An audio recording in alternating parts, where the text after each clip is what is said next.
गांजाची अवैधरित्या वाहतूक करणारे दोन इसम शहादा पोलिसांच्या ताब्यात. वाहनासह एकूण 2,72,640 रुपये किमतीचा सुका गांजा जप्त. दिनांक 15/8/2025 रोजी शहादा पोलीस ठाण्याचे पोलीस निरीक्षक निलेश देसले यांना गुप्त बातमीदारामार्फत बातमी मिळाली की शहादा शहरात एका पांढऱ्या रंगाच्या दुचाकी मोटरसायकलवरून काही इसम हे स्वतःच्या आर्थिक फायद्यासाठी सुका गांजाची वाहतूक करीत आहेत. याबाबत खात्रीशीर माहिती मिळाल्याने शहादा पोलीस ठाण्याचे गुन्हे शोध पथक हे शहादा शहरातील शहादा ते प्रकाशा रोडवर MSCBC स्टेशनजवळ सापळा रचून बसलेले असताना शहादा शहराकडून एक पांढऱ्या रंगाची TVS कंपनीची मोटारसायकलवर दोन इसम हे येताना दिसले.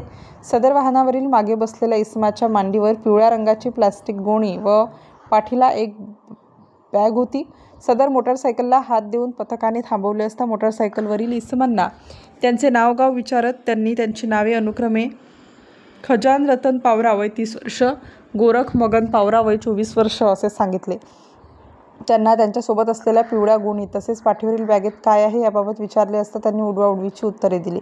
त्यान्वये पोलीस पथकास मिळालेल्या गुप्त बातमीप्रमाणे सदर इसमांवर अधिकचा संशय बळावल्याने त्यांची झडती घेता सदर इसमांच्या ताब्यात गांजा सदृश्य पदार्थ मिळून आला व त्यांच्याकडे गांजा विक्रीचा कुठलाही परवाना नसल्याचे त्यांनी सांगितले.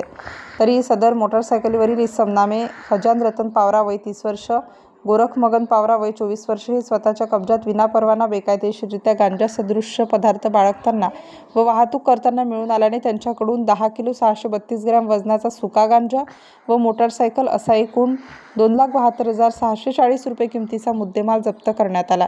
स्टार न्यूजसाठी मोहसिन पठाण, रिटेक. स्टार न्यूजसाठी महेश पाटील, नाशिक.